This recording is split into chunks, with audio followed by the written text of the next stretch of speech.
Good afternoon. 3 weeks ago, Mark Johnson asked me if I wanted to do Sunshine, and I said no. And he said, well, let me ask it another way, Richard. Will you do Sunshine for the Rotary Club? I said, well, Mark, of course I will, but I'm really not your best choice. I'm an old man. I have CRS. I can't remember stuff. And I can't remember stories, and I don't know any jokes. And even if I sort of remembered the joke, I can never remember the punchline. I'm just not a good choice for Sunshine. He said, Richard, great. I'm going to make a case study out of you. I said, what does that mean? He says, I'm going to teach you a joke and how to tell it. I said, wow, because Mark Johnson's he's a performer. He's a professional. He's a musician. He's a photographer, a cinematographer. He makes movies. He tells fortunes. He's a wizard. He's telepathic, and he can do hexes. If you need a hex, you call Mark Johnson. He can put a hex on somebody for you. Well, here's Mark going to help me, and this is the product that you get.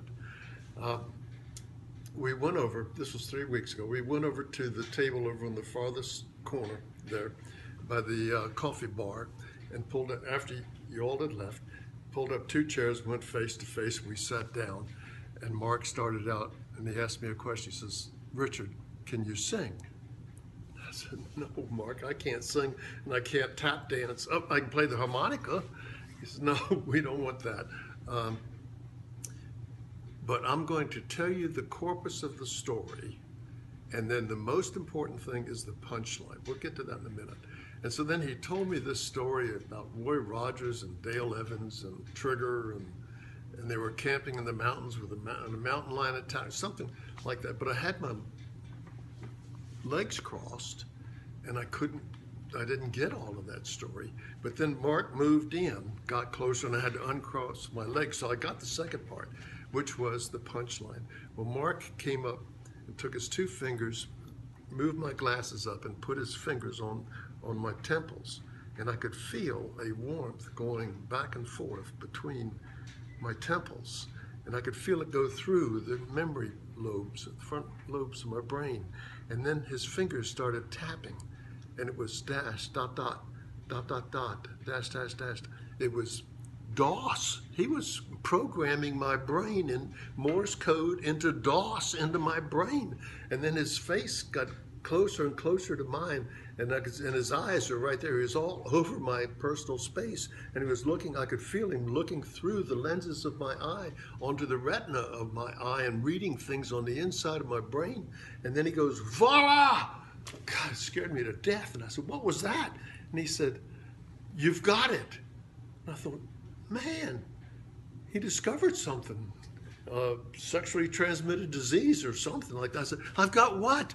And he says, you've got the punchline. He says, close your eyes and you'll see it. And I closed, and there it was. You want to know what it was? Pardon me, Roy, is that the cat that chewed your new shoes? Well, Mark, you said they'd laugh. If I got the punchline right, they'd laugh. Oh, God. This reminds me of, up in Atlantic City, they have a convention of joke tellers, and they have so many people come, they fill up a room many times bigger than this, and everybody knows everybody else's joke. And you put up your hand, you stand up, you say 47, and the place will just rock. I mean, they'll just laugh and cheer and clap. And then you'll stand up and say, another guy says 67, and they just roar with laughter. And then a guy over there stands up and he says 10, and the place goes silent. Guy in the back elbows his buddy, says, that Jake never could tell a good joke. Well, friends, I have something to confess. My stage name is Jake. Now you know the rest of the story.